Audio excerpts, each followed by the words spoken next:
Estimateur, on est parti, donc on se prend un échantillonnage x1, xn ayant pour tous le même caractère x suivant une loi de densité f de x qui est égale à 4θ4 x3 fois la fonction indicatrice sur le segment 0θ de x. Première question, est-ce que la moyenne empirique est un estimateur sans biais de θ et sinon ou si oui, proposer un autre estimateur sans biais de θ et calculer son risque quadratique.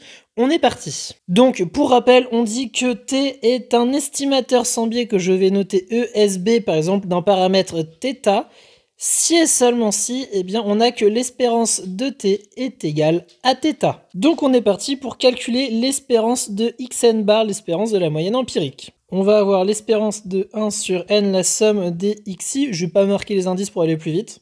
Donc, l'espérance est linéaire, donc le 1 sur n va pouvoir sortir devant. Ensuite, on va voir que l'espérance d'une somme est égale à la somme des espérances. Ensuite, on a dit que tous les xi suivaient le même caractère x, donc les xi vont tous avoir la même espérance, donc on prenne espérance de xi ou l'espérance de x1 par exemple, ça reviendra exactement à la même chose, donc on va pouvoir dire que c'est la somme des espérances de x1. Et donc, on va pouvoir sortir l'espérance de x1 de la somme, et ça va nous faire 1 sur n fois l'espérance de x1 fois une somme de 1 qui est égale à n. Et ça nous fait l'espérance de x1. Qui est égale à l'espérance de x, car x1 a le caractère x.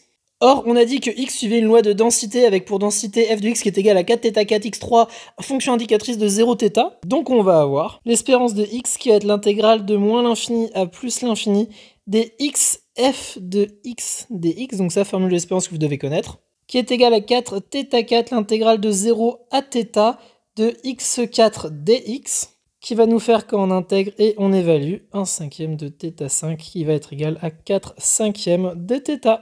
Donc si on revient dans notre calcul, on obtient que l'espérance de xn bar est égale à 4 cinquièmes de θ et cette chose-là n'est pas égale à θ. Donc on ne rentre pas dans le rappel que t est un ESB de θ si et seulement si l'espérance de t est égale à θ. Donc ici on a que xn bar n'est pas un ESB de θ.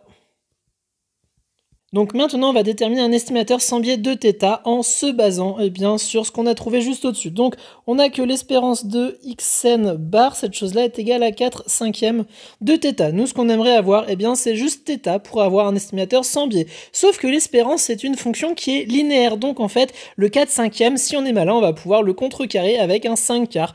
Donc on va avoir ici l'espérance de 5 quarts de xn bar, qui va être égal donc à 5 quarts de l'espérance de xn bar, parce que l'espérance est linéaire.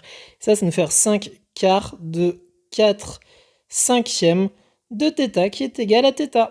Donc 5 quarts de xn bar est un ESB de θ.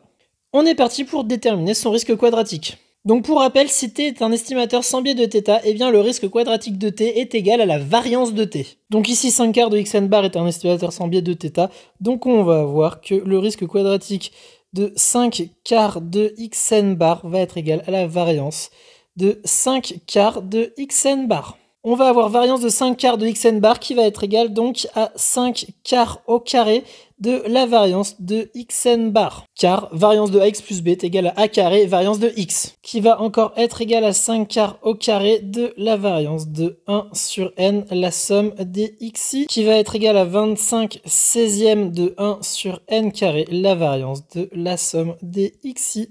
Comme tous les xi suivent le caractère x et de ce fait sont tous indépendants les uns des autres, on va avoir que la variance de la somme va être égale à la somme des variances. Donc 25 16e de 1 sur n carré, la somme de la variance des xi. Or, on a dit que tous les xi avaient le même caractère x, donc ils vont tous avoir la même variance. Donc on va avoir la somme de la variance de par exemple x1, voilà c'est arbitraire. Et donc en simplifiant, on va obtenir du 25 16e de 1 sur n carré fois n, parce que la variance sortirait de la somme et ça nous ferait une somme de 1. Et donc la variance de x1 c'est aussi la variance de x car x1 a le caractère de x. Donc on est parti pour calculer la variance de x et cette chose là c'est l'espérance de x2 moins l'espérance de x le tout au carré. Donc ça va être égal à l'espérance de x2 moins, et l'espérance de x on l'a calculé. On a dit que c'était du 4 cinquième de θ quand on a fait le calcul de l'estimateur. Donc on est parti pour calculer l'espérance de x2 qui est égale à l'intégrale de moins l'infini à plus l'infini de x2 f de x dx, car pour rappel, quand on a l'espérance d'une fonction f de grand x, cette chose-là, quand on passe avec les intégrales, ça nous fait moins l'infini à plus l'infini de notre fonction f de x fois la densité de x dx. Donc ici, f de x c'est la fonction carré, donc petit carré. Donc on réapplique notre petite densité, ça va être égal à 4 θ sur 4, l'intégrale de 0 à θ, x2, x3 dx, donc ça va nous faire du x5. Et quand on intègre et on évalue, ça va nous faire du 4 θ4, 1 sixième de θ6 qui va être égal donc à 2 tiers de θ au carré. Donc on va avoir que la variance de x va être égale à 2 tiers de θ carré moins 4 cinquièmes de θ au carré, donc moins 16 25e de θ carré. Donc si on réinjecte, ça va nous faire la variance de 5 quarts de xn bar qui va être égale donc à 25 16e de 1 sur n fois la variance de x, donc 2 tiers de θ carré moins 16 25e de θ carré. En développant, on obtient du 1 sur n, 25 tiers fois 1 huitième de θ carré moins θ carré, qui est donc égal à 1 sur n, 25 24e de θ carré moins θ carré, ça nous fait du 1 sur n de 1 sur 24 θ carré, qui est égal au risque quadratique de 5 quarts de xn bar, car xn bar fois 5 quarts est un estimateur sans biais de θ. Donc pour conclure, le risque quadratique est égal à 1 sur n, 1 24e de θ carré. Et donc pour aller plus loin, le risque quadratique tend vers 0 quand n tend vers plus l'infini. Et ça implique convergence en moyenne quadratique. Parce qu'on a convergence en moyenne quadratique quand le risque quadratique tend vers 0. Voilà, pour conclure cet exercice, je vous mets le résumé. J'espère que cet exo vous a plu. Si c'est le cas, n'hésitez pas à liker pour me le faire savoir. Et on se dit à très vite pour de prochaines vidéos. Salut tout le monde!